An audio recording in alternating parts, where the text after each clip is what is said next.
Eh bien salut tout le monde, c'est AZK. Aujourd'hui on se retrouve pour le DeFi Actu du 7 septembre 2023. On commence tout de suite avec cette news, donc le hack de Stake, où on l'a couvert déjà depuis quelques jours, et a priori ce serait l'œuvre du groupe Lazarus, donc le fameux groupe de hackers nord-coréens. Pas très étonnant, et il y a eu quelques avancements aussi dessus. Il me semble qu'il y a 2 millions qui ont été convertis en Bitcoin, et pour l'instant j'ai pas plus de nouvelles. Et voilà, les fonds commencent petit à petit à essayer d'être blanchis. C'est comme ça malheureusement. Petite news du côté de Binance, pour le coup c'est plutôt une bonne news.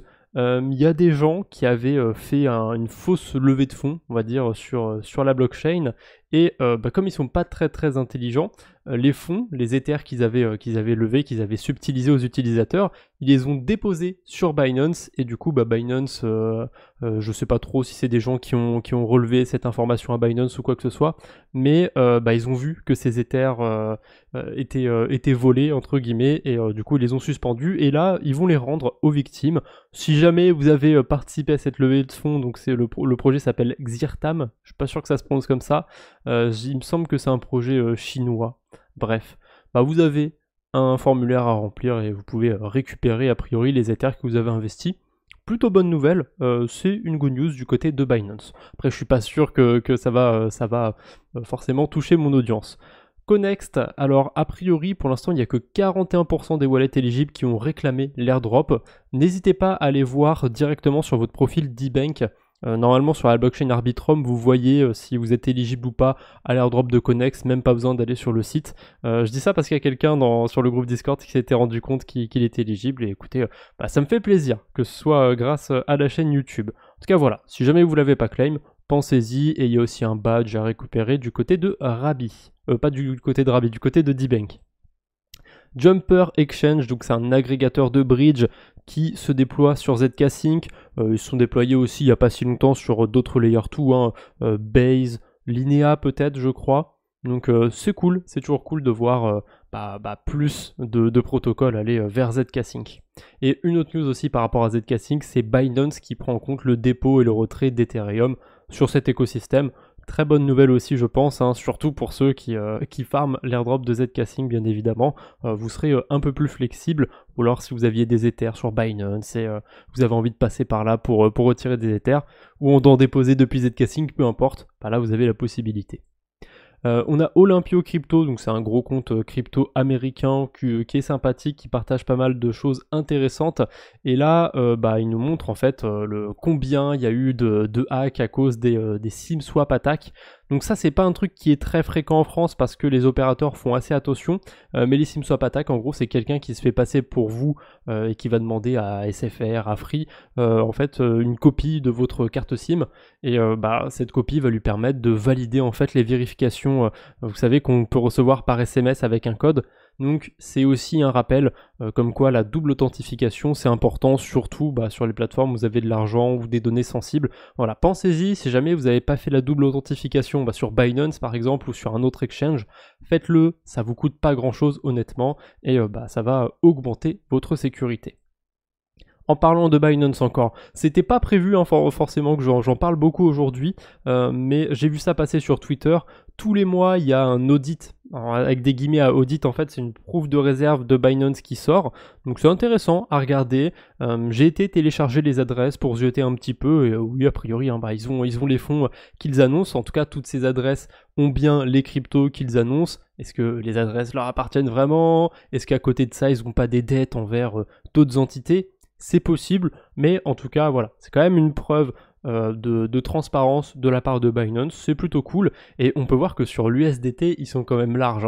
Il y a 15 milliards d'USDT détenus par les utilisateurs, mais Binance, ils en ont 18 milliards. Franchement, ils ont du large, ils ont de quoi faire, Binance, pour le coup. Bifi Finance qui ça y est, prend en compte les volts de Curve sur le protocole. Donc si jamais vous avez de l'Ether ou des stablecoins, vous pouvez les faire travailler sur Bifi, sur Base. C'est peut-être pas là qu'on va trouver le meilleur rendement, mais Curve Finance, même s'il y a eu des petits rebondissements, on va dire, il n'y a pas si longtemps, c'est quand même un protocole assez solide.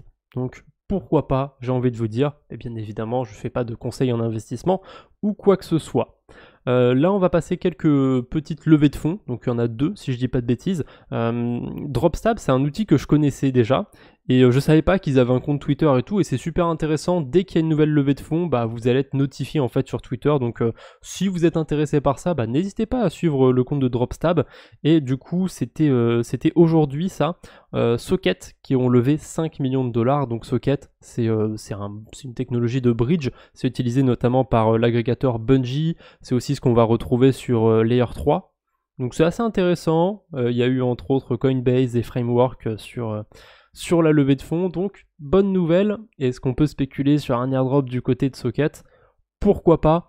Mais c'est comme tous les bridges ou toutes les blockchains. Moi je vous invite surtout à utiliser ces bridges quand vous en avez besoin. Par exemple, vous vous rendez compte, vous avez envie de bridger vers ZK-Sync, utilisez Socket, c'est un agrégateur.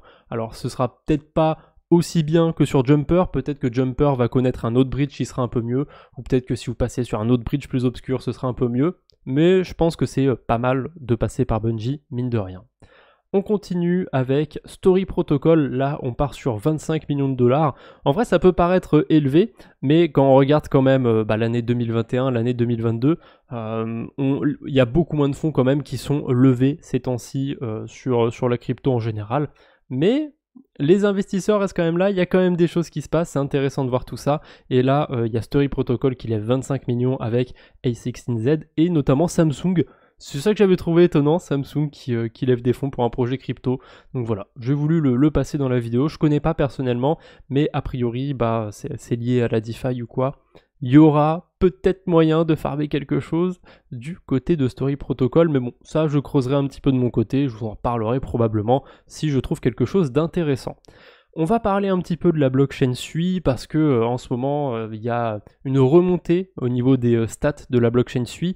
Il n'y a pas si longtemps, j'avais fait une vidéo sur ma chaîne principale pour faire un état des lieux de la DeFi sur Aptos et sur Sui, et je voyais en fait qu'il se passait rien sur Sui. Il y avait quand même quelques millions de liquidités, mais c'était très bizarre la manière dont ces liquidités étaient employées. Et là, si on va du côté de DeFi Lama, on peut voir que la TVL, elle est en train de bien remonter, hein. Elle a fait x2 quasiment. Bon, après, elle est partie de pas très loin, hein. Elle est partie de 13 millions à 25 millions. C'est pas mal, mais ça part quand même d'assez bas, donc le x2 est assez facile. Qu'est-ce qui me fait penser qu'en fait, il n'y a pas grand-chose sur Sui? À mon avis, ce qui a fait venir la liquidité, c'est juste les incentives sur certains protocoles. Je dis pas que c'est pas intéressant, par contre, franchement, ça me donne envie de bridger des fonds sur Sui et d'aller faire des strats. Je pense que je vais creuser un peu ça demain et je vous ferai peut-être une vidéo spéciale quoi de beau à faire sur Sui en ce moment, quoi de beau sur la DeFi spécial Sui. Je pense que je vais vous faire ça parce que là, j'ai juste été sur les 2 plus gros protocoles. Donc là, c'est Navi, le protocole de lending. Quand j'avais fait mon tour d'horizon dans ma vidéo sur Sui et Aptos, je suis même pas sûr que le protocole existait.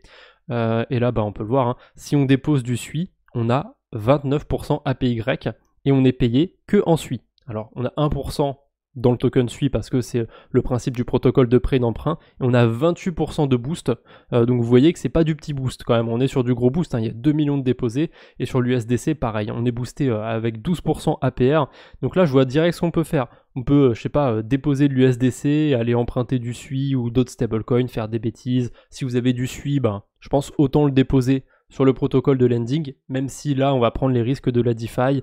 C'est pas pareil que si on stake le token. Je crois qu'on peut le stake et le Sui, je suis pas sûr à 100%. Bref, je pense qu'il y a des choses à faire. Comme je vous ai dit, je vais creuser tout ça.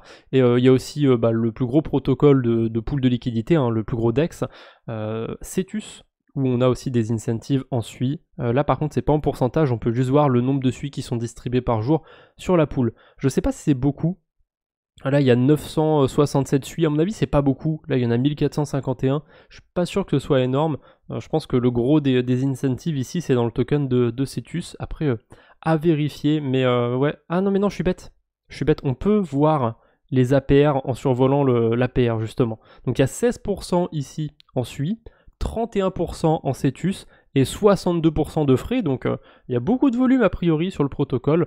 Je vois la pool Sui USDC, ça me donne déjà des idées. Franchement, je suis sûr que je vous ferai la vidéo quoi de beau sur la DeFi demain. Ça, c'est à peu près sûr. Allez, on va terminer par une news assez légère aujourd'hui. J'ai vu ça passer sur mon feed X, quelqu'un qui montrait le nouveau merch de PancakeSwap. Et je me suis dit tout de suite, mais c'est quoi cette merde en fait? On a juste un t-shirt noir avec un logo dans le coin ici. Alors, vous voyez que là, le t-shirt que j'ai sur moi est quand même vachement plus stylé. Euh, ça c'est autre chose, on s'en fout. Pareil, là, il y a la gourde, il y a juste un putain de logo dessus, quoi. C'est juste une gourde blanche avec un logo, quoi. Enfin, moi, je fais pareil, hein. J'achète un sticker, j'achète une gourde blanche et je te fais la même, hein. Du coup, ça, c'est le site. Voilà. merch.pancakeswap.finance. Honnêtement, ça pue. Je trouve ça nul. C'est vraiment nul. C'est juste un sticker sur un t-shirt. Bref. Ce qui me déçoit, c'est que dans le passé, moi j'ai un pull d'ailleurs PancakeSwap. Dans le passé, ils faisaient des designs qui étaient vachement plus cool. Pourquoi ils font plus ça? Pourquoi? Et je me suis rappelé du coup aussi de Pancake Bunny. Et ce qui est fou, c'est que le store existe encore. Le protocole de DeFi est mort depuis 1 an, mais le store, t'inquiète, il existe encore. Alors vu que ça utilise Spring, c'est possible qu'il fasse pas de bénéfice sur les ventes du merch. À vérifier, je connais pas les prix. En gros, il y a un prix de base, on va dire 30 € pour un pull, et vous pouvez le vendre à 35, comme ça vous avez 5 € de marge. Je sais que ça marche comme ça, là je sais pas s'ils se font de la marge du coup sur Pancake Bunny. Et d'ailleurs, fun fact, moi je l'ai ce t-shirt, on peut encore l'acheter, je trouve ça incroyable. On peut même acheter un masque Covid, un masque chirurgical, voilà, j'avais perdu le mot. Bref. Et on a aussi Bifi Finance éventuellement, pour le coup, là Bifi, voilà, pour moi c'est un bon exemple. On peut acheter du merch si ça nous fait plaisir. Moi, pour le coup, j'ai craqué pour comment ça s'appelle déjà? J'ai craqué pour le Bifi Apron parce que j'ai oublié le mot en français. Et voilà, là je trouve qu'on a des designs plus sympas. On a aussi la parodie d'un mème sur la 2e page. Hop, avec This is fine, avec le petit Bifi au milieu. Voilà, moi je trouve ça mignon. Ça c'est sympa. Ça c'est de la merde, ça c'est éclaté. Je suis désolé, PancakeSwap, c'est nul à chier.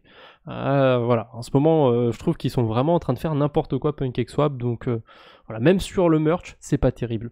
Voilà, c'est tout ce que j'avais pour aujourd'hui. J'espère que cette vidéo vous a plu. N'hésitez pas à mettre un j'aime, à vous abonner, et on se retrouve bientôt, j'espère. D'ici là, portez-vous bien. Salut tout le monde!